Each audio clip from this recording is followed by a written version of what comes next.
আজকে আমাদের টপিক নিউটনের বলবিদ্যা। বলবিদ্যার প্রথম টপিক নিউটনের সূত্র।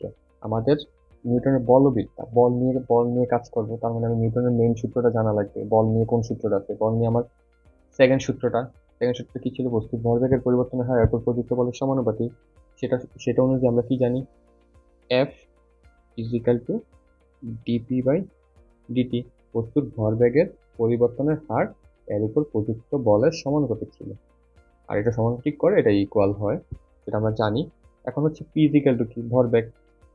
পি এর জায়গায় আমি হচ্ছে এম ভি লিখতে পারি। এই ভি মানে তো আমার পরিবর্তন। পি এর উপর আমি একটা বার দিই পরিবর্তন বোঝানোর জন্য। তাহলে এমটা ধ্রুবক, এমটা বাইরে নিয়ে আসি, ডিবি বাই ডিটি। এখন difference of velocity by difference of time, এটা মানে কি? এটা মানে এসিলারেশন। এসিলারেশন, তাই না? এসিলারেশন আমার ত্বরণ। তাহলে F is equal to M.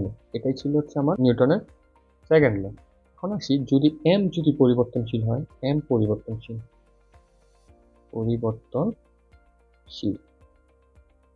তাহলে আমি F is equal to B P by DT. তাহলে পি এর জায়গায় আমি সেম লিখি, এম বি ডিটি।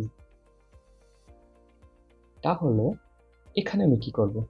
এখানে এখন তো আমার পার্শিয়াল ডিফারেন্সিয়েশন চলে আসবে। এম কে ইউবির ফর্মুলা, এম কে রেখে বি কে একবার, বি কে রেখে এম কে একবার। M DP by DT plus V DM by DT. এটা যদি আমার পরিবর্তনশীল হয়, তাহলে এটার একক আমরা একক জানি। একক হচ্ছে নিউটন, যেটার প্রতি বাংলায় হয় KG metre second inverse two. মাত্রা কি? মাত্রা হচ্ছে M L T inverse two. এই যে এখান থেকে এটা, এই জিনিসটা আমি আমি জানি না। ধরো আমি জানি না এই যে এটা কি, এটা আমি বের করতে পারবো না, কারণ F is equal to M A. তাই তো, এম হচ্ছে কেজি, এ মানে কি? M S inverse two.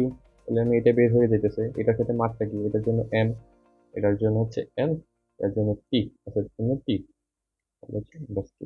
এটা মাত্র বের হয়ে গেছে। ডান।